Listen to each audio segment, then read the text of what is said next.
അരമണിക്കൂർ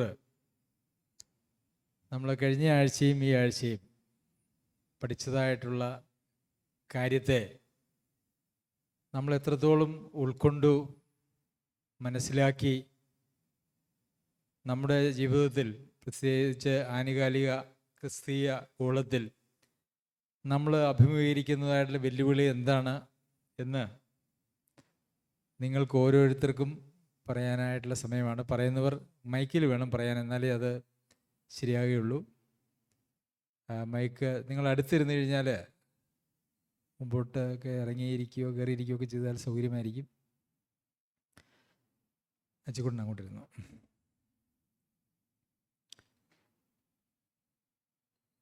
ആരാ? റോസ്ലി സിസ്റ്റർ ആരംഭിക്കാം. റോസ്ലി സിസ്റ്ററെ, നമ്മൾ പഠിച്ച കാര്യങ്ങൾ എന്താണ് അതിൽ നിന്നും മനസ്സിലാക്കിയത്?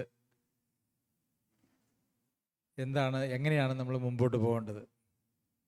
മൈക്ക്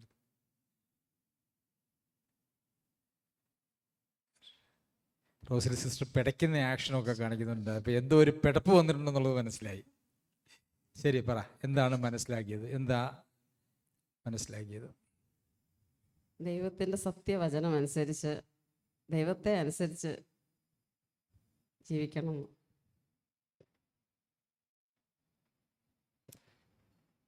അതെ, ദൈവത്തെ അനുസരിക്കുന്നതിന് തടസ്സമായിട്ടുള്ള കാര്യങ്ങൾ എന്തൊക്കെയാണ് നമ്മൾ ചിന്തിച്ചത്? ഏറ്റവും വലിയ തടസ്സം ജഡത്തിലുണ്ടാകുന്ന ഇഷ്ടമനുസരിച്ച് ജീവിക്കുന്നത് തടസ്സമായിട്ട് വരും. ജഡത്തിൻ്റെ ഇഷ്ടം ആണ് നമ്മുടെ ജീവിതത്തിലെ ഏറ്റവും വലിയ തടസ്സം എന്ന് പറയുന്നത്. പക്ഷെ ഇന്ന് ലോകത്തെല്ലായിടത്തും പ്രസംഗിക്കുന്നത് എങ്ങനെയാണെന്നറിയാവോ? കുറ്റമെല്ലാം പിശാചിന, അല്ലേ? പിശാചിന കുറ്റമല്ല. പക്ഷെ നമ്മുടെ ജഡത്തിലാണ് യഥാർത്ഥ പ്രശ്നം കിടക്കുന്നത്. ജഡത്തിൽ എന്തെല്ലാം ഉണ്ട്? ജഡം എന്ന് പറഞ്ഞാൽ എന്തൊക്കെ കൂടുന്നതാ ജഡം?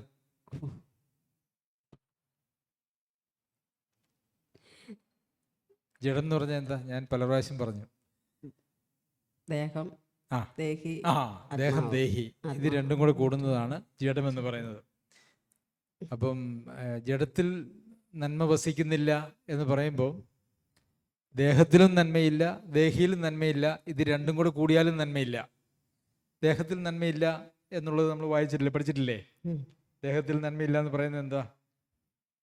റോമർക്ക് എഴുതിയ ലേഖനം 7-ാം അധ്യായത്തിൻ്റെ 23-ാമത്തെ വാക്യത്തിൽ, എങ്കിലും എൻ്റെ ബുദ്ധിയുടെ പ്രമാണത്തോട് പോരാടുന്ന വേറൊരു പ്രമാണം ഞാൻ എൻ്റെ അവയവങ്ങളിൽ കാണുന്നു. ബുദ്ധി എവിടുത്തെ ഭാഗമാ? ബുദ്ധി ഏതിൻ്റെ ഭാഗമാ ബുദ്ധി? ജഡത്തിൽ, ആത്മാവിൻ്റെ, ദേഹിയുടെ. ബുദ്ധിയുടെ പ്രമാണത്തോട് പോരാടുന്ന വേറൊരു പ്രമാണം എൻ്റെ അവയവങ്ങളിലുണ്ട്. അപ്പോൾ അത് രണ്ടും രണ്ടാണ്, അല്ലേ? ബുദ്ധി എന്ന് പറയുന്നത് നമ്മുടെ പ്രാണന്റെ അല്ലെങ്കിൽ ദേഹിയുടെ ഭാഗവും അവയവം എന്ന് പറയുന്നത് നമ്മുടെ ശരീരത്തിൻ്റെ ഭാഗവുമാണ്. അപ്പോൾ ബുദ്ധി കൊണ്ട് നമുക്ക് എന്തെങ്കിലുമൊക്കെ ഇച്ചിരി നല്ല കാര്യങ്ങൾ ചെയ്യാൻ തീരുമാനിച്ചാൽ പോലും ശരീരം സമ്മതിക്കില്ല. അങ്ങനെ ചിന്തിക്കുക, അങ്ങനെ മനസ്സിലാക്കിയിട്ടുണ്ടോ? നമ്മുടെ ശരീരം അതിൽ തന്നെ ഒരു പ്രശ്നക്കാരനാണ്. അതുകൊണ്ടാണ് എങ്കിലും എൻ്റെ ബുദ്ധിയുടെ പ്രമാണത്തോട് പോരാടുന്ന വേറൊരു പ്രമാണം ഞാൻ എൻ്റെ അവയവങ്ങളിൽ കാണുന്നു, അതെൻ്റെ അവയവങ്ങളിലുള്ള പാപപ്രമാണത്തിന് എന്നെ ബദ്ധനാക്കി കളയുന്നു. അവയവങ്ങളിൽ ഒരു പാപപ്രമാണമുണ്ട്, ബദ്ധനാക്കി കളയുന്നു. അയ്യോ, ഞാൻ അരിഷ്ട മനുഷ്യൻ, ഈ മരണത്തിന് അധീനമായ ശരീരത്തിൽ നിന്ന് ആരെന്നെ വിടുവിക്കും? ഈ മരണത്തിന് അധീനമായ ബുദ്ധി എന്ന് നമ്മൾ പറയുന്നില്ല. ഉണ്ട്, നമ്മുടെ ദേഹിയിലും പ്രശ്നങ്ങളുണ്ട്. പക്ഷേ ശരീരം സമ്മതിക്കുന്നില്ല എന്നുള്ളൊരു പ്രശ്നമുണ്ട്. അപ്പം ശരീരത്തിലും അതുപോലെ തന്നെ പ്രാണൻ അല്ലെങ്കിൽ ദേഹിയിലും പ്രശ്നങ്ങളുണ്ട്. അപ്പോൾ ഇവർ രണ്ടുപേരും കൂടെ കൂടുമ്പോൾ എന്തോ പ്രശ്നം ഇരട്ടിക്കുകയോ ചെയ്യുന്നത്, അല്ലേ? ശരീരത്തിന് അതിൽ തന്നെ പ്രശ്നമുണ്ട്, ദേഹിയിലും പ്രശ്നങ്ങളുണ്ട്. നമ്മൾ നല്ല കാഴ്ചപ്പാടുകളുള്ളവരൊന്നുമല്ല. ഇനി നമ്മുടെ ബുദ്ധിയിൽ, ദേഹിയിൽ നമ്മളൊന്ന് തീരുമാനിക്കുക, ശരി ഒന്ന് നന്നായേക്കാം എന്ന് വിചാരിച്ചാൽ ആര് സമ്മതിക്കില്ല? ശരീരം സമ്മതിക്കില്ല. ശരീരം പറയും. ഇപ്പോൾ ഉദാഹരണം പറഞ്ഞാൽ, ഇപ്പം നമ്മൾ ആരെങ്കിലും നമ്മളെ ഒന്ന് തല്ലി, ഒരു ഉദാഹരണം കേട്ടോ, നമ്മളെ ഒന്ന് തല്ലി. അപ്പോൾ നമ്മളെന്ത് ചെയ്യും? നമ്മളെന്താ ചെയ്യുക? പെട്ടെന്ന് ഒരു ജഡമനുഷ്യനാണെങ്കിൽ തിരിച്ച് കൊടുത്താൽ എങ്ങനെ ഇരിക്കുമെന്ന് നോക്കും, അല്ലേ? തിരിച്ചടിച്ചു കഴിഞ്ഞാൽ പിന്നെ എനിക്കിട്ട് കിട്ടും എന്നുള്ളതാണെങ്കിൽ പിന്നെ എന്ത് ചെയ്യും? അങ്ങ് ക്ഷമിക്കും, അല്ലേ? ക്ഷമിക്കുമല്ല, നമ്മളങ്ങ് പിൻവാങ്ങും. എന്തുകൊണ്ടാണ് പിൻവാങ്ങിയേ? എന്നേക്കാൾ, എൻ്റെ ശരീരത്തേക്കാൾ ആരോഗ്യമുള്ള ഒരു ശരീരമുള്ള ആളാണ് എന്നെ അടിച്ചത്, അതുകൊണ്ട് തിരിച്ചടിച്ചാൽ എനിക്ക് രക്ഷയൊന്നുമില്ല, വീണ്ടും എൻ്റെ ശരീരത്തിന് കേടാന്ന് ആരൊക്കെ കൂടെ തീരുമാനിക്കും? ഈ ശരീരവും ദേഹിയും കൂടി തീരുമാനിച്ചങ്ങ് ഒതുങ്ങും. അത് കഴിഞ്ഞ് കഴിയുമ്പം ദേഹിയിൽ വേറെ ചില പ്രവർത്തനങ്ങൾ നടക്കും. എന്താണ്? അവൻ എന്നെ അടിച്ചു, പക്ഷെ ഞാൻ തിരിച്ചടിച്ചില്ല. അപ്പം ഞാൻ ആരാണ്? അവനേക്കാൾ മാന്യനാണ്, അല്ലേ? പിന്നെ ഞാൻ ക്ഷമിച്ചു, അപ്പം ഞാൻ അവനേക്കാൾ ക്ഷമയുള്ളവനാണ്. പക്ഷെ എന്തുകൊണ്ടാണ് അടിക്കാതിരുന്നേ? തിരിച്ചു കിട്ടുമെന്ന് പേടിച്ചില്ല. അപ്പോൾ ഈ ദേഹിയും ദേഹവും കൂടി മറ്റേയാളുടെ വലിപ്പവും ആരോഗ്യവും ഒക്കെ കണ്ട് അതിൽ നിന്നങ്ങ് പിന്മാറിയെങ്കിലും ഇവിടെ വേറെ ഒരു പാപത്തിലേക്കാണ് വരുന്നത്. എന്താണ്? ക്ഷമിക്കാഞ്ഞിട്ട് ക്ഷമിച്ചു എന്നായി, അല്ലേ? സഹിക്കാഞ്ഞിട്ട് സഹിച്ചു എന്നായി. അപ്പോൾ നമ്മൾ വേറെ ഒരു കപടതയിലേക്ക് പോവുക ചെയ്യുന്നത്. അതിനെ കപടവിശ്വാസം എന്ന് പറയാം, അല്ലെങ്കിൽ ഹിപ്പോക്രസി എന്ന് പറയാം. അപ്പം നമ്മൾ അടിക്കാതിരുന്നത് എന്തെങ്കിലും നമ്മുടെ ഗുണമാണോ? അല്ല, നമ്മളൊരു ഗുണവും അവിടെ ഇല്ല. എന്നാൽ നമ്മൾ അതിനെ ഒരു മുതലെടുപ്പ് നടത്തുകയാണ്. എന്താണ്? അവനെന്നെ ഇത്രയൊക്കെ ചെയ്തെങ്കിലും ഞാൻ, ഇത് മനുഷ്യൻ്റെ ജീവിതത്തിൽ വളരെ സർവ്വസാധാരണമായിട്ടുള്ളൊരു കാര്യമാണ്. ഒരുപക്ഷെ ഒന്ന് തിരിച്ചടിച്ചായിരുന്നെങ്കിൽ ഈ ഒരു കപടത അവരിൽ ഉണ്ടാവുകയില്ലായിരുന്നു.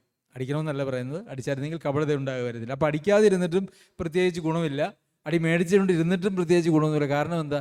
ഈ ശരീരവും ഈ മനസ്സും, ഒരിടത്ത് ശരീരത്തിന് കേടാണെങ്കിൽ മറ്റിടത്ത് മനസ്സ് കേടാം. മനസ്സാണ് പറയുന്നത്, ഇപ്പം അടിക്കാതിരുന്നാൽ എനിക്കൊരു നല്ല പേരുണ്ടാക്കാം. എന്തെന്ന്? ഞാൻ സഹിക്കുന്നവനാണ്, ക്ഷമിക്കുന്നവനാണ്, വിട്ടുവീഴ്ച ചെയ്യുന്നവനാണ് എന്നൊരു പേരുണ്ടാക്കാം.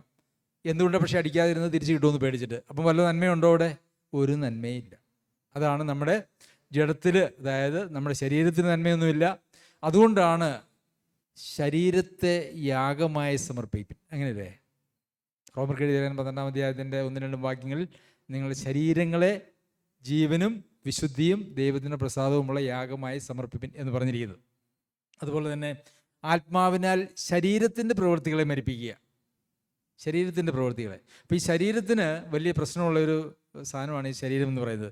അതുകൊണ്ടാണ് ഈ ശരീരം തൻ്റെ പുത്രത്വത്തിൻ്റെ വാക്തത്വമായിരിക്കുന്ന ശരീരത്തിൻ്റെ വീണ്ടെടുപ്പിനായിട്ട് ഞരങ്ങിക്കൊണ്ട്, അതാണ് കാര്യം. കർത്താവേ, എൻ്റെ ഈ ശരീരം ബലഹീനമാണ്, എനിക്ക് എങ്ങനെയെങ്കിലും എൻ്റെ ഈ ശരീരത്തിനൊരു വീണ്ടെടുപ്പ് വേണം. ശരീരത്തിൻ്റെ വീണ്ടെടുപ്പ് കർത്താവായ യേശു ക്രിസ്തുവിന് വരവെങ്കിൽ മാത്രമേ ഉള്ളൂ. ശരി, അച്ചുകൂട്ട, എന്താണ് അച്ചുകൂട്ടൻ്റെ ചിന്ത?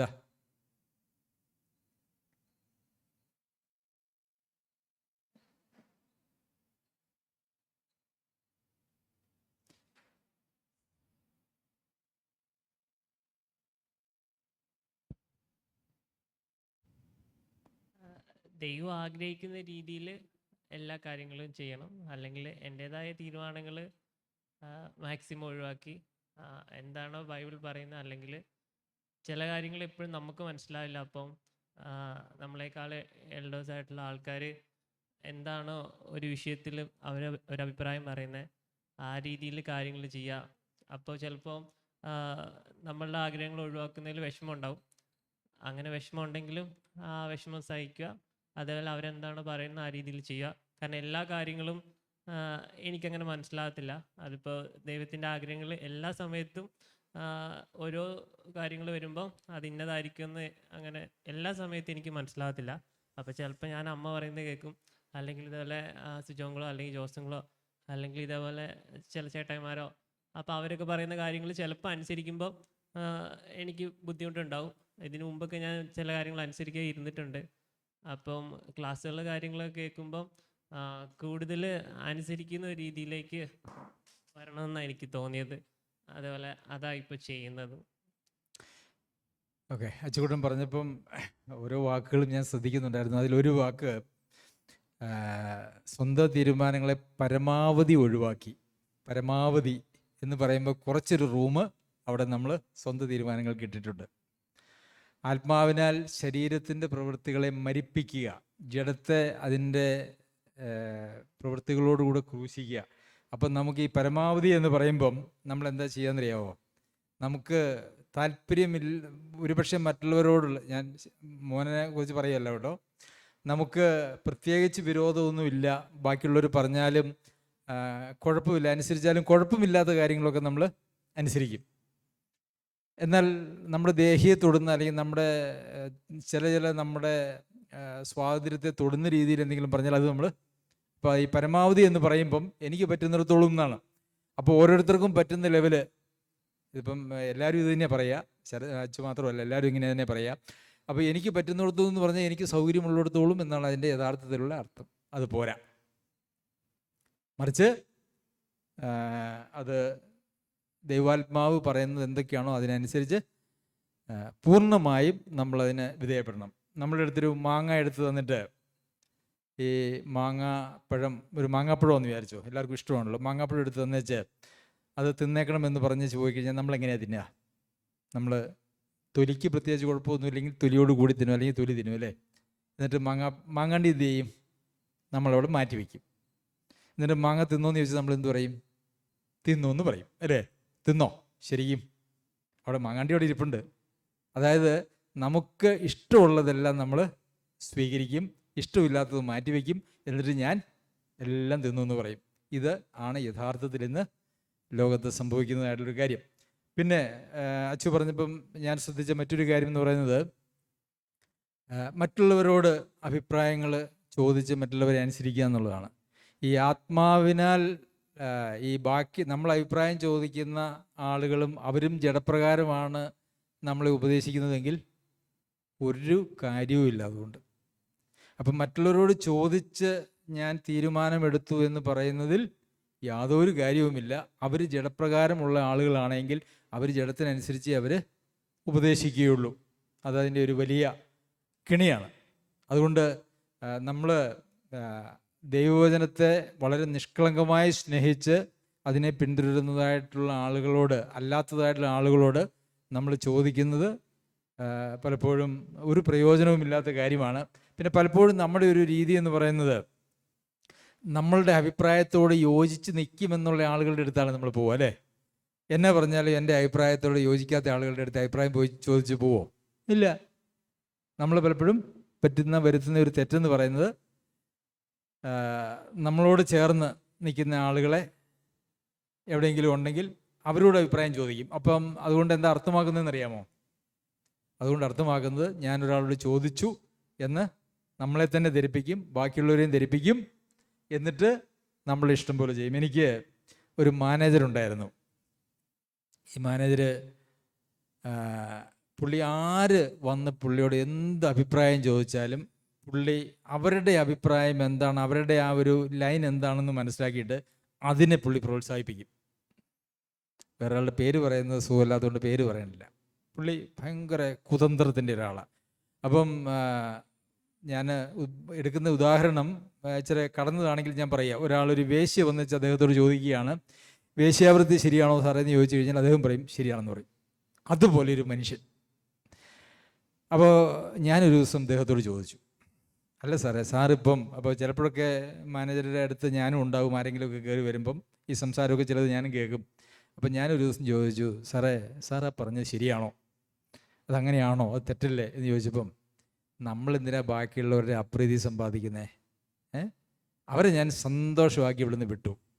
അവർക്ക് സന്തോഷം ഉണ്ടായാൽ നമുക്ക് നാളെ വല്ല ഡെപ്പോസിറ്റും കിട്ടും, പിന്നെ നാളെ വല്ലപ്പോഴൊന്ന് കയറി വരുമെന്ന് ചിരിക്കും. നമ്മളെന്തിനാ ബാക്കിയുള്ളവരെ വിഷമിപ്പിക്കുന്നത്? പ്രിയമുള്ളവരെ, ഇതാണ് ഇന്നത്തെ ലോകത്തിലെ എല്ലായിടത്തെയും അവസ്ഥ എന്ന് പറയുന്നത്.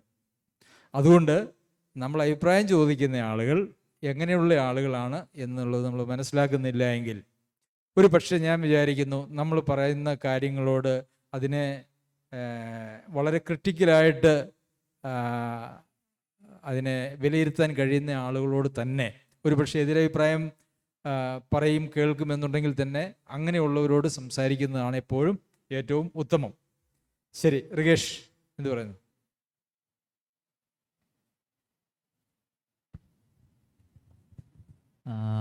ഞാൻ മനസ്സിലാക്കിയത്, ഒന്നാമത്തെ കാര്യം ബ്രദർ ഇന്നത്തെ പ്രസംഗത്തിൽ ആദ്യം പറഞ്ഞ യഥാർത്ഥത്തിലുള്ള ഒരു വീണ്ടും ജനന അനുഭവം അത് വളരെ ആവശ്യമായിട്ടുള്ള കാര്യമാണ്.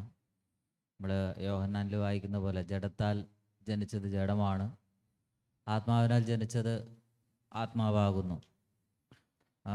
മറ്റൊരു കാര്യം, നമ്മുടെ ദേഹിയിൽ നിന്ന് വരുന്ന അല്ലെങ്കിൽ നമ്മുടെ ജഡത്തിൽ നിന്ന് വരുന്ന നമ്മൾ ചെയ്യുന്ന പല കാര്യങ്ങളും അത് ചിലപ്പോൾ നല്ലതായിരിക്കാം, മറ്റുള്ളവർക്ക് ഇഷ്ടപ്പെടുന്നതും മറ്റുള്ളവർ നല്ലതെന്ന് പറയുന്നതുമായിരിക്കാം. പക്ഷെ ദൈവിക ജീവൻ അതിലൂടെ പുറപ്പെടുന്നില്ലെങ്കിൽ അല്ലെങ്കിൽ ദൈവത്തിൻ്റെ സ്വഭാവത്തിൻ്റെ ഒരു കാതൽ അതിലില്ലെങ്കിൽ അതിന് യാതൊരു പ്രസക്തിയുമില്ല എന്നുള്ളതാണ് എനിക്ക് മനസ്സിലാക്കുവാനായിട്ട് കഴിഞ്ഞത്. അതെ, ഇന്ന്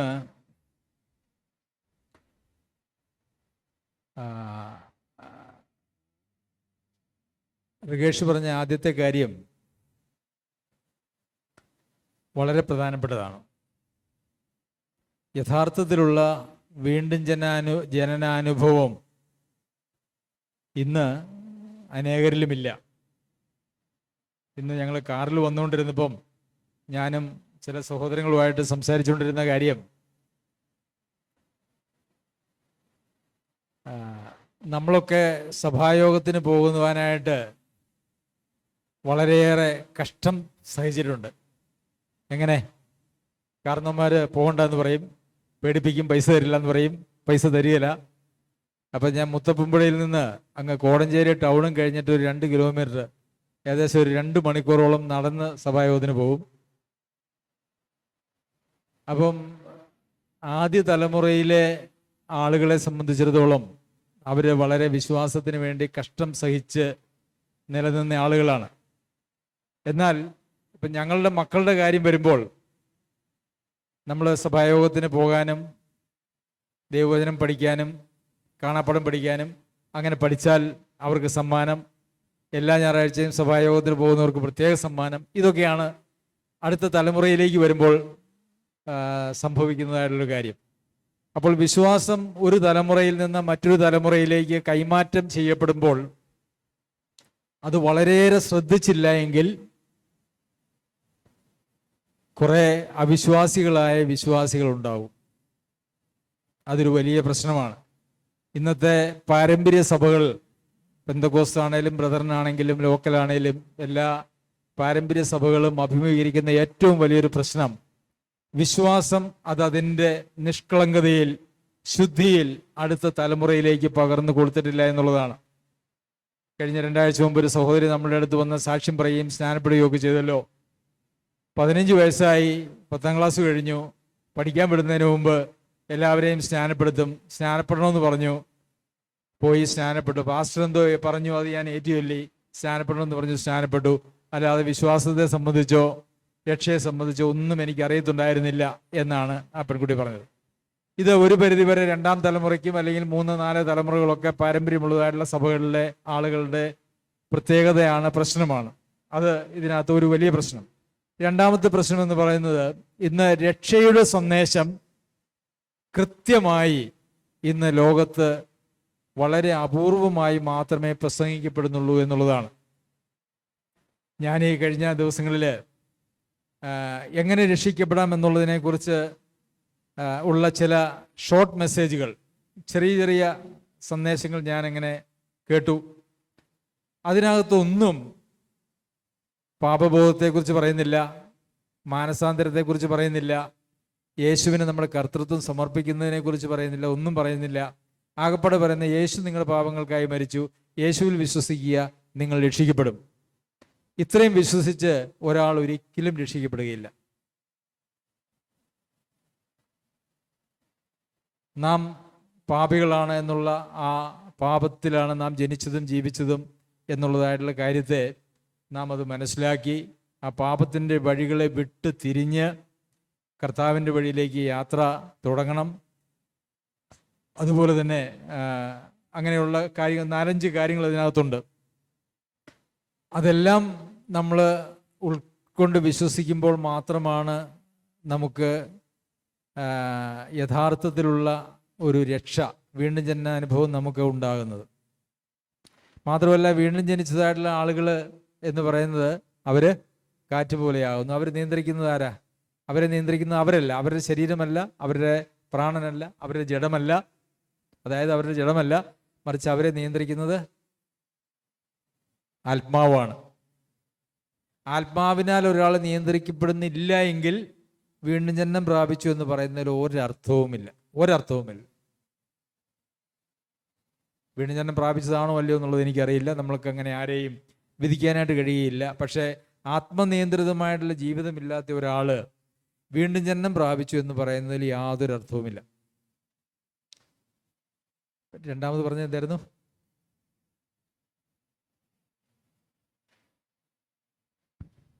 അവൻ്റെ ജീവനാൽ. ഓക്കെ. കർത്താവായ യേശു നമ്മുടെ ഉള്ളിൽ നിന്ന് വരുന്നതായിട്ടുള്ള എല്ലാ പ്രവർത്തനങ്ങളും അത് നമ്മുടെ ആത്മാവിൽ നിന്ന് ആലോചനയ്ക്കും ആത്മാവിൽ നിന്നും വരുന്നതായിട്ടുള്ള പ്രവർത്തനങ്ങളായിരിക്കണം. അല്ലാതെ നമ്മുടെ ദേഹിയിൽ നിന്ന് വരുന്നതായിട്ടുള്ള പ്രവർത്തനങ്ങൾ കൊണ്ട് ദൈവസന്നിധിയിൽ പ്രത്യേകിച്ച് ഗുണമൊന്നുമില്ല. ദേഹിയിൽ നിന്ന് ഇപ്പം നമുക്ക് ആർക്കെങ്കിലും എന്തെങ്കിലും നമ്മൾ സഹായം ചെയ്യുമോ എന്തെങ്കിലുമൊക്കെ ചെയ്തു കഴിഞ്ഞാൽ അതുകൊണ്ട് അവർക്കും ഉപകാരമുണ്ട്, ഒരു പ്രശ്നം തീർന്നു എന്നുള്ളതിൽ ആ കാര്യം നല്ലത് തന്നെയാണ്. ഇപ്പോൾ എത്രയോ ആളുകൾക്ക് നമ്മുടെ മദർ തെരേസ എന്ന് വിളിക്കപ്പെടുന്നതായിട്ടുള്ള ആ സഹോദരി എത്രയോ ആളുകൾക്ക് എത്രയെല്ലാം ഉപകാരം ചെയ്തു. അത് ലോകത്തിന് വളരെ നന്മയുള്ളതാണ്. അതുപോലെ ചെയ്യുന്നതായിട്ടുള്ള ഒത്തിരി യൂസഫ് അലി ചെയ്യുന്നുണ്ടെന്ന് കേൾക്കുന്നുണ്ട്. അതുപോലെ നന്മകൾ ചെയ്യുന്ന ഒത്തിരി ആളുകളുണ്ട് നമ്മുടെ അയൽപക്കങ്ങളിലും ഈ കൂടരഞ്ഞിയിലും ഒക്കെ. നമ്മുടെ ഒരു വാരിയാനിക്കൽ ജോസ് മാത്യു എന്ന് പറയുന്നതായിട്ടുള്ള ആള്, അദ്ദേഹം സമൂഹത്തിന് വേണ്ടി മറ്റ് കഷ്ടത അനുഭവിക്കുന്നവർക്ക് വേണ്ടി വിവാഹം പോലും വേണ്ട എന്ന് വെച്ച് ജീവിതം ഒഴിഞ്ഞു വെച്ചിരിക്കുന്ന ആളുകളാണ്. അങ്ങനെയുള്ള ധാരാളം ആളുകളുണ്ട്. അതിനൊക്കെ ദൈവം ആർക്കും കടക്കാരനല്ല. ദൈവം അവർക്കൊക്കെ പ്രതിഫലം കൊടുക്കും, ജീവനല്ല എന്ന് മാത്രം, നിത്യജീവനല്ല എന്ന് മാത്രം. ദൈവം ആർക്കും കിടക്കാരനല്ല. പൊതുവായിട്ടുള്ള കൃപ ദൈവം എല്ലാവർക്കും കൊടുക്കുന്നതാണ്. ദുഷ്ടന്മാരുടെ മേലും നീതിമാന്മാരുടെ മേലും മഴ പെയ്യിപ്പിക്കുന്നവനായിട്ടുള്ള ദൈവം. അപ്പോൾ നമ്മുടെ പ്രവർത്തികൾ ഉണ്ടാകേണ്ടത് നമ്മളിലുള്ള പരിശുദ്ധാത്മാവിൽ നിന്ന് അല്ലെങ്കിൽ ദൈവിക ജീവനിൽ നിന്നാണ്. റോമർക്ക് എഴുതിയ ലേഖനം 5-ാം അധ്യായത്തിൽ അവൻ്റെ ജീവനിൽ നിന്ന് എത്രയധികമായി കോപത്തിൽ നിന്ന് രക്ഷിക്കപ്പെടുമെന്ന് നമ്മൾ വായിക്കുന്നുണ്ട്. അപ്പം നമ്മളെ കോപത്തിൽ നിന്ന് രക്ഷിക്കപ്പെടുത്തുന്നത് നമ്മളിൽ ലഭിക്കുന്നതായിട്ടുള്ള ദൈവിക ജീവനിൽ നിന്നാണ്. ശരി അജി സഹോദരി.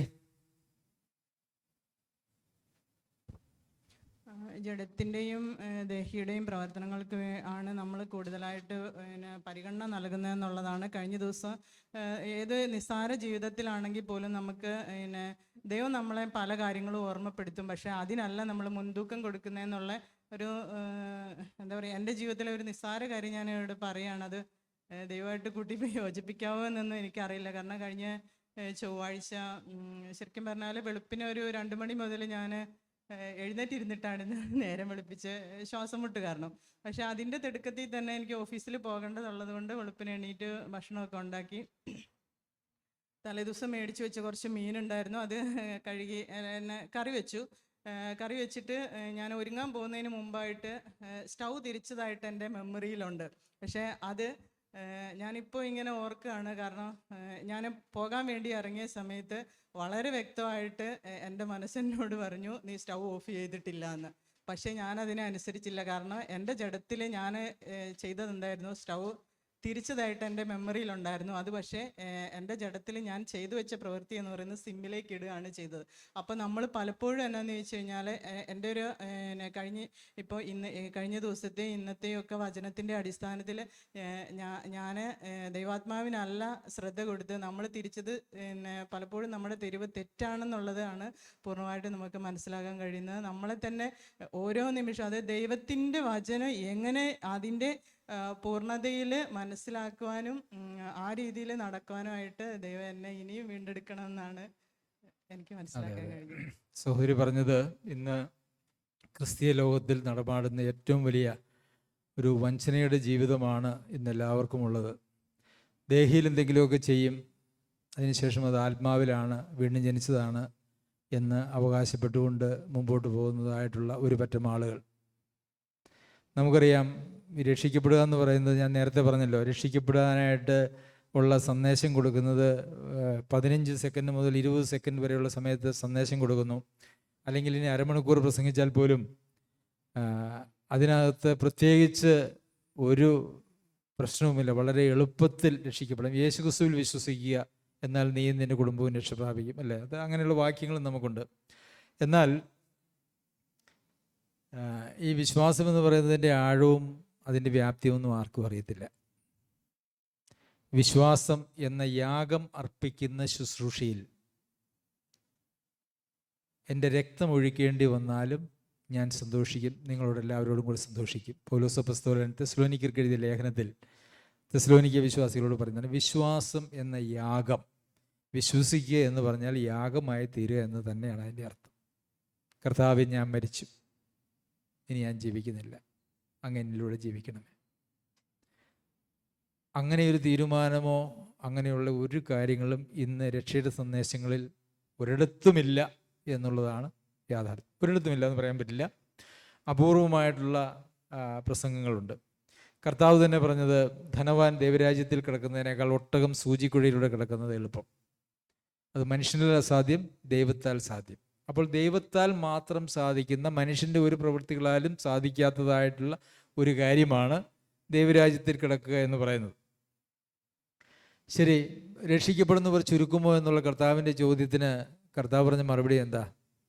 ഇടുക്കുവാതിലൂടെ അകത്ത് കടക്കാൻ പോരാടുവിൻ. പലരും ശ്രമിക്കും, നടക്കുകയില്ല, അല്ലേ? നമ്മൾ ഇതാ രക്ഷിക്കപ്പെട്ടു, ഏറ്റു പറഞ്ഞു എന്ന് പറയുമ്പം കർത്താവ് പറയുന്നത് എന്താ? ഇടുക്കുവാതിലൂടെ അകത്ത് കിടക്കാൻ പോരാടുവിൻ. ഈ അകത്തൊന്ന് കടന്നു കിട്ടണമെങ്കിൽ വാതിലിടുക്കമാണ്, അതിനൊരു വലിയ പോരാട്ടം ആവശ്യമാണ്. പലരും ശ്രമിക്കും, നടക്കുകയില്ല. രക്ഷിക്കപ്പെടണമെന്ന് വിചാരിച്ചുകൊണ്ട് മനുഷ്യൻ എന്ത് ചെയ്താലും അത് നടക്കുകയില്ലെന്നാണ് പറയുന്നത്. കാരണം അവിടെ ഒരു വാതിൽ ഇടുക്കമുണ്ട്, അത് കടക്കണമെങ്കിൽ ഒരു പോരാട്ടമുണ്ട്. ഇടുക്കമുണ്ട് എന്ന് പറയുമ്പോഴും ഈ വാതിലിൻ്റെ വീതി പറഞ്ഞിട്ടുണ്ടായിരുന്നെങ്കിൽ വലിയ കുഴപ്പമുണ്ടായിരുന്നില്ല, അല്ലേ?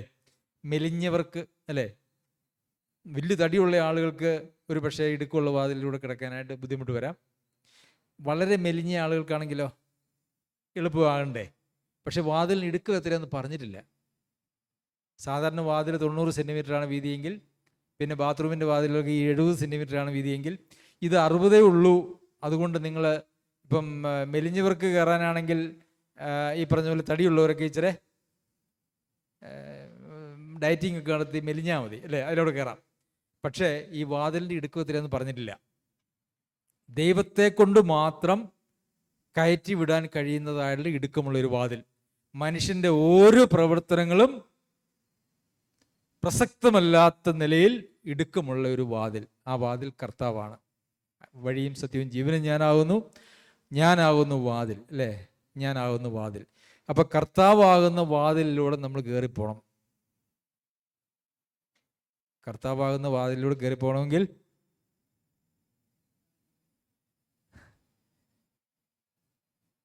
നിങ്ങൾക്ക് കാര്യം മനസ്സിലായല്ലോ.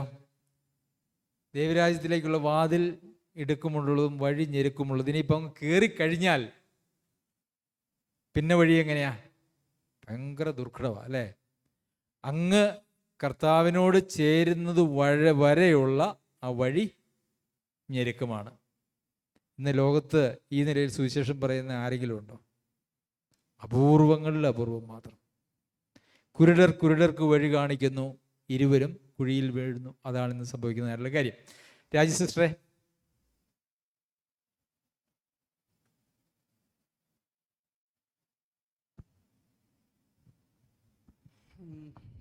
നമ്മുടെ ജഡത്തിൻ്റെതായ എല്ലാ ഇഷ്ടങ്ങളും മാറ്റിവെച്ച് നമ്മൾ ദൈവത്തിൻ്റെ ആത്മാവിൻ്റെ ഇഷ്ടങ്ങൾ മാത്രം നിവർത്തിക്കുന്നവരാവണം.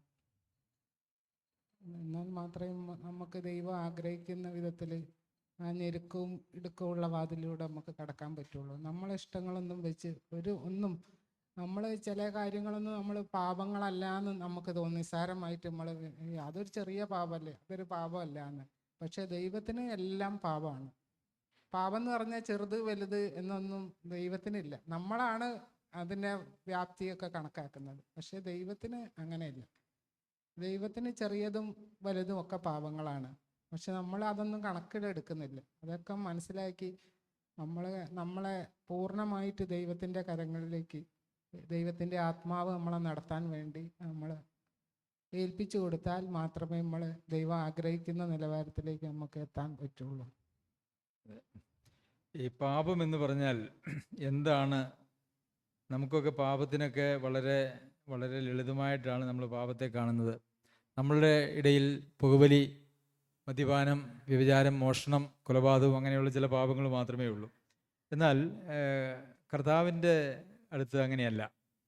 അതിനെക്കുറിച്ച് കർത്താവ് ഭൂമിയിലായിരുന്നപ്പോൾ ശിഷ്യന്മാരോട് പറഞ്ഞതായിട്ടൊരു കാര്യമുണ്ട്. അവൻ വന്ന പാപത്തെക്കുറിച്ചും നീതിയെക്കുറിച്ചും ന്യായവിധിയെക്കുറിച്ചും ലോകത്തിന് ബോധം വരുത്തും. പരിശുദ്ധാത്മാവിനെ കുറിച്ചാണ് പറയുന്നത്. അവർ എന്നിൽ വിശ്വസിക്കാത്തതുകൊണ്ട് പാപത്തെക്കുറിച്ചും, ഞാൻ പിതാവിൻ്റെ അടുക്കൽ പോവുകയും നിങ്ങൾ ഇനി എന്നെ കാണാതിരിക്കുകയും ചെയ്യുന്നതുകൊണ്ട് നീതിയെക്കുറിച്ചും. ഞാൻ പിതാവിൻ്റെ അടുക്കൽ പോവുകയും നിങ്ങൾ ഇനി എന്നെ കാണാതിരിക്കുകയും ചെയ്യുന്നതുകൊണ്ട് നീതിയെക്കുറിച്ച്. അപ്പോൾ ശിഷ്യന്മാരോടുകൂടെ കർത്താവ് ഉണ്ടായിരുന്നതുകൊണ്ട് നീതി എന്താണ് എന്നുള്ളത് അവർക്ക് കർത്താവ് ചെയ്യുന്നത് കണ്ട് മനസ്സിലാക്കാമായിരുന്നു.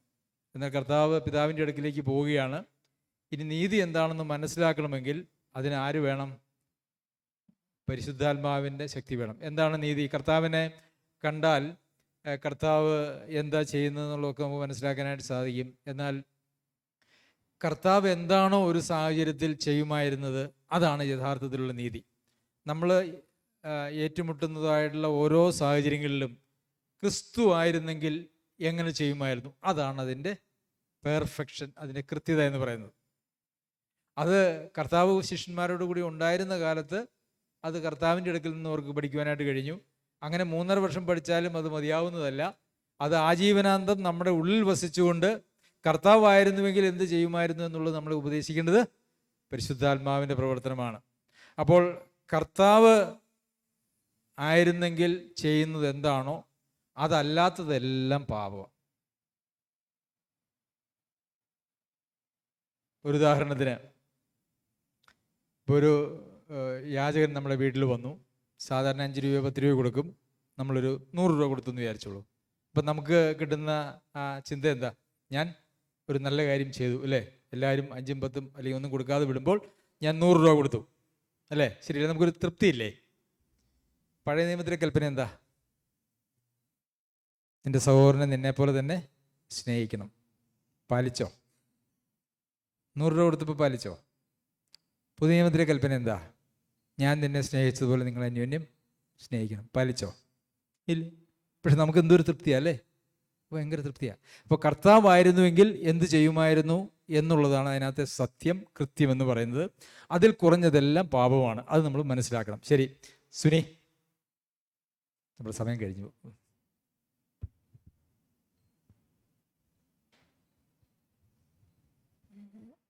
ജീവന്റെ പുതുക്കത്തിൽ നടക്കണമെന്ന്, ജഡത്തിൻ്റെ മോഹങ്ങളെ വിട്ട് ദൈവത്തിൻ്റെ ഹിതം എന്താന്ന് മനസ്സിലാക്കി ജീവിക്കണം.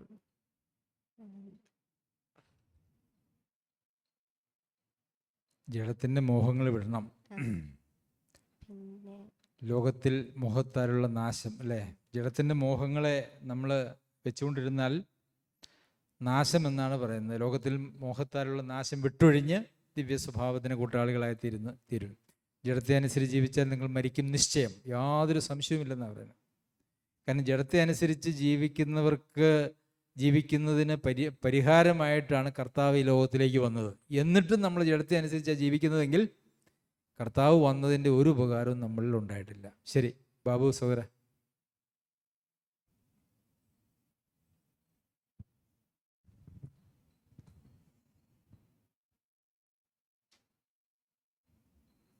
ജഡത്തിൻ്റെ മോഹങ്ങളെ വിട്ട് ദൈവത്തോട് കൂടെ നിൽക്കുക എന്നുള്ളതാണ് നമുക്ക് വചനത്തിൽ മനസ്സിലാക്കാൻ സാധിച്ചത്. പക്ഷേ നമ്മൾ ഈ ലോകത്തിൽ ജീവിക്കുമ്പം ജഡീക മോഹങ്ങളെ വെടിഞ്ഞ് 100% ജഡീക മോഹങ്ങളെ വെടിയുക എന്നുള്ളത് നമ്മളെ കൊണ്ട് സാധിക്കാത്തൊരു കാര്യമാണെന്നുള്ളത് എനിക്ക് മനസ്സിലായി. കാരണം നമ്മൾ എവിടെ തിരിഞ്ഞാലും നമുക്ക് കൂട്ടത്തിലുള്ള ആളുകൾ മറ്റു മതവിശ്വാസികളോ അല്ലെങ്കിൽ മറ്റു വിശ്വാസത്തിലുള്ളവരാകുമ്പോൾ നമ്മൾ അവരോട് കൂടെ ചേരുക അല്ലെങ്കിൽ അവരോട് കൂടെ ചേർന്ന് പോകുന്നതല്ല. പക്ഷേ നമ്മൾ ഒരു ദിവസം നമ്മൾ കാണുന്നതും മറ്റുള്ളവർ ചെയ്യുന്നതെല്ലാം ജഡമോഹങ്ങളിലോട് ബന്ധപ്പെട്ടുള്ള കാര്യങ്ങളാണ്. അപ്പം നമ്മൾ മാക്സിമം ശ്രദ്ധിക്കുക, നമുക്ക് അതിനനുസരിച്ച് ജീവിക്കുക എന്നുള്ളതാണ് നമുക്ക് ചെയ്യാൻ പറ്റുന്നത്. പൂർണ്ണമായിട്ട് ജഡമോഹം വെടിയുക എന്നുള്ളത് അത്രയും കൂടെ നമുക്ക് പെർഫെക്റ്റായിട്ട് ചെയ്യാൻ കഴിയുന്നില്ല എന്നുള്ളത് ഒരു സത്യമായ ഒരു കാര്യമാണ്. ഓക്കെ, ബാബു പറഞ്ഞത് വളരെ പ്രായോഗികമായിട്ടുള്ളൊരു കാര്യം. ഇത്രയും നേരം ആരും ഇത്രയും പ്രായോഗികമായിട്ട് സംസാരിച്ചില്ല. എന്നാൽ ഇതെല്ലാവരും അനുഭവിക്കുന്നതായിട്ടുള്ളൊരു പ്രശ്നവുമാണ്. എന്താണ് അതിന് ഉത്തരം? നമ്മുടെ ശരീരത്തിലും നമ്മുടെ ദേഹിയിലും നമ്മെ പരാജയപ്പെടുത്തുന്ന ഒരു വലിയ ശക്തിയുണ്ട്. അതുകൊണ്ടാണ് ഈ ജീവിതത്തെ പോരാട്ട ജീവിതം എന്ന് പറയുന്നത്. 100% ജഡത്തിൻ്റെ മേൽ വിജയം പ്രാപിച്ച ഒരു മനുഷ്യനും ലോകത്തുണ്ടായിട്ടില്ല. ഒരു മനുഷ്യനുമില്ല. പൗലോസ് അപ്പോസ്തലൻ തൻ്റെ ജീവിതത്തെക്കുറിച്ച് പറഞ്ഞത്, ആർക്കും എന്നെ പാപത്തെക്കുറിച്ച് ബോധ്യം വരുത്താൻ കഴിയില്ല എങ്കിലും ഞാൻ നീതിമാൻ എന്ന് വരുന്നില്ല എന്നാണ്. അതായത് നമുക്ക് അറിവുള്ളിടത്തോളം അല്ലേ നമുക്ക് നമ്മെ തന്നെ ശുദ്ധീകരിക്കാനായിട്ട് കഴിയുള്ളൂ. പൗലോസ് അപ്പോസ്തലൻ്റെ ഓർമ്മയിൽ പൗലോസ് അപ്പോസ്തലൻ തെറ്റിയതായിട്ടൊന്നും ഓർക്കുന്നില്ല. അതുകൊണ്ട് ഞാൻ നീതിമാൻ എന്ന് വരുന്നില്ല എന്നാണ് പറയുന്നത്. ശരി, ഇതിനകത്ത് നമ്മുടെ ലക്ഷ്യം എങ്ങോട്ടാണ് എന്നുള്ളതാണ് ഏറ്റവും പ്രധാനപ്പെട്ട കാര്യം. നമ്മുടെ ജഡത്തിൻ്റെ ഇഷ്ടത്തിനും അനുസരിച്ച് നമ്മൾ പോകുന്ന പോക്ക് ആണോ, ആത്മാവിൻ്റെ ഇഷ്ടത്തിനനുസരിച്ച് നമ്മൾ പോകുന്ന പോക്കാണോ? ആത്മാവിൻ്റെ ഇഷ്ടത്തിനനുസരിച്ച് പോകുന്ന പോക്കിൽ ഇടയ്ക്ക് വീണു പോയാലും യഥാസ്ഥാനപ്പെടുക എന്നുള്ളതാണ്. കുഞ്ഞുങ്ങളെ, നിങ്ങളിത് പാപം ചെയ്യാതിരിപ്പം ഞാനത് നിങ്ങൾക്ക് എഴുതുന്നു. അഥവാ ഒരുവൻ പാപം ചെയ്താലോ നീതിമാനായ ക്രിസ്തു എന്ന കാര്യസ്ഥൻ നമുക്ക് പിതാവിൻ്റെ അടുക്കലുണ്ട്. അവൻ നമ്മുടെ പാപത്തിന്, സകലലോകത്തിൻ്റെയും പാപത്തിന് പരിഹാരമാകുന്നു. ശരി, അപ്പോൾ നമ്മുടെ ലക്ഷ്യം എങ്ങോട്ടാണ് എന്നുള്ളതാണ് ഇതിനകത്തെ കാര്യം. നമ്മുടെ ലക്ഷ്യം ലോകമാണോ, നമ്മുടെ ലക്ഷ്യം നിത്യതയാണോ? അപ്പോൾ നമ്മൾ മനസ്സിലാക്കുന്ന ഒരു യാഥാർത്ഥ്യമുണ്ട്. എൻ്റെ ജഡം ദൈവകൽപ്പന അനുസരിക്കുവാനായിട്ട് എനിക്ക് വലിയ തടസ്സമായിട്ടുള്ളതാണ് എന്നറിയുമ്പം നമ്മൾ എന്ത് ചെയ്യും? നമ്മളിങ്ങനെ, കർത്താവേ അങ്ങ് എന്ന് വരും? എനിക്ക് അങ്ങയോട് ഈ പാപപങ്കിലമായ പാപത്തോടും മോഹത്തോടും താല്പര്യമുള്ളതായിട്ടുള്ള ഈ ജഡത്തെ വിട്ട് കർത്താവിൻ്റെ സന്നിധിയിൽ ഞാൻ എന്നണയും? കർത്താവ് എന്ന് വരും? എന്നങ്ങ് എന്നെ ചേർക്കും എന്ന് പറയുന്ന ഒരു ഞെരക്കം നമ്മുടെ ജീവിതത്തിലുണ്ടെങ്കിൽ നമ്മൾ റൈറ്റ് ട്രാക്കിലാണ്. ഇങ്ങനെയൊക്കെ ബാബു പറഞ്ഞപ്പോൾ ഒരു കാര്യം പറഞ്ഞു, ഇത്രയൊക്കെ സാധിക്കുകയുള്ളൂ എന്നുള്ള ചിന്ത അപകടകരമാണ്. അങ്ങനെയല്ല. ഇത്രയൊക്കെ സാധിക്കുകയുള്ളൂ എന്ന് നമ്മൾ ചിന്തിച്ചാൽ നമ്മൾ തെറ്റിപ്പോയി റോങ് ട്രാക്കിലാണ്. എന്നാൽ കർത്താവെ, എന്നെക്കൊണ്ട് സാധിക്കുന്നില്ല, എന്നെക്കൊണ്ട് കഴിയുന്നില്ല, ഞാൻ ബലഹീനനാണ്, എൻ്റെ ജഡത്തിൽ ബലഹീനത, അല്ലേ? നമ്മുടെ ജഡം ബലഹീനമാണെന്നുള്ളത് നമ്മൾ പറയേണ്ട ആവശ്യമില്ല. വചനത്തിൽ എഴുതി വെച്ചിട്ടില്ലേ? ഉണ്ട്. ആ ജഡത്തിൽ നന്മയൊന്നും വസിക്കുന്നില്ല എന്നുള്ളത് വചനത്തിൽ എഴുതി വെച്ചിട്ടുണ്ട്. അതുകൊണ്ട് കർത്താവെ, എന്നെ അങ്ങയുടെ സന്നിധിയിൽ ചേർക്കണം എന്നുള്ള ആ ഞരക്കം നമ്മുടെ ഹൃദയത്തിലുണ്ടെങ്കിൽ നമ്മുടെ റൂട്ട് ശരിയാണ് എന്നുള്ളതിൻ്റെ തെളിവാണ്. എത്ര ഈ പ്രസംഗിക്കുന്ന ഞാനും നിങ്ങളെല്ലാവരും നമ്മൾ ജഡത്തിൽ വസിക്കുന്നവരാണ്. ഈ ജഡം ദൈവത്തെ പ്രസാദിപ്പിക്കുവാൻ വെല്ലുവിളി ഉയർത്തുന്നതായിട്ടുള്ളൊരു ജഡം തന്നെയാണ്, അതിനെക്കുറിച്ചൊരു സംശയമില്ല. പക്ഷെ നമ്മുടെ നോട്ടം എങ്ങോട്ടാണ്? അത് മാത്രമാണ് ഇതിനകത്ത്. പക്ഷെ അങ്ങനെ നാം കർത്താവിലേക്ക് നോക്കി ജീവിക്കുമ്പോൾ നമ്മുടെ ഉള്ളിൽ രൂപാന്തരം, ആ കർത്താവിന് അനുരൂപമായിട്ട് രൂപാന്തരം വരും. കൂടുതൽ കൂടുതൽ കൂടുതൽ ദൈവേഷ്ടം ചെയ്ത് ജീവിക്കുവാനായിട്ട് നമുക്ക് സാധിക്കും. അങ്ങനെ ഉള്ള നമ്മുടെ ജീവിതയാത്രയിൽ ദൈവം നമ്മുടെ ഞരക്കത്തെ ഓർത്ത് നമ്മെ ഒരിക്കൽ, എൻ്റെ ഈ മകൻ സുജോ, അവന് എന്നെ ലക്ഷ്യമാക്കി ഒത്തിരി ഓടി, എന്നാൽ അവൻ്റെ ജഡം അവനെ പല കാര്യത്തിലും വീഴിക്കുന്നുണ്ട്, അവൻ്റെ ജഡത്തിന് ഞരക്കമുണ്ട്. ശരി, അവൻ എന്നെ ലക്ഷ്യം വെച്ച് ഓടിയല്ലോ, ഞാൻ അവനെ ഇങ്ങ് സ്വീകരിക്കുന്നു. നമ്മുടെ മരണം എന്ന് പറയുന്നൊരു നഷ്ടമല്ല കേട്ടോ. നമ്മളുടെ വിശുദ്ധി, അങ്ങനെ ഞരക്കത്തോടു കൂടി ജീവിക്കുന്ന ഒരാളെ സംബന്ധിച്ചിടത്തോളം ഒരാളുടെ മരണം എന്ന് പറയുന്നത് അവൻ്റെ വിശുദ്ധീകരണത്തിൻ്റെ പൂർത്തീകരണമാണ്. ദൈവം തന്നോട് ചേർക്കുന്നതാണ്. ദൈവം ഒരാളെ തൻ്റെ രാജ്യത്തിലേക്ക്, തന്നിലേക്ക് ചേർക്കുമ്പോൾ ആർക്ക് ദുഃഖിക്കാൻ ഒന്നുമില്ല. ശരി, നമ്മുടെ സമയം കഴിഞ്ഞു പോയതുകൊണ്ട് ഇനി ബാക്കിയുള്ള സഹോദരി സഹോദരന്മാരോട് പിന്നീടൊരിക്കൽ മറ്റു വിഷയങ്ങൾ സംബന്ധിച്ച് സംസാരിക്കാം എന്ന് വിചാരിക്കുന്നു. ശരി, ദൈവം നമ്മെ സഹായിക്കട്ടെ.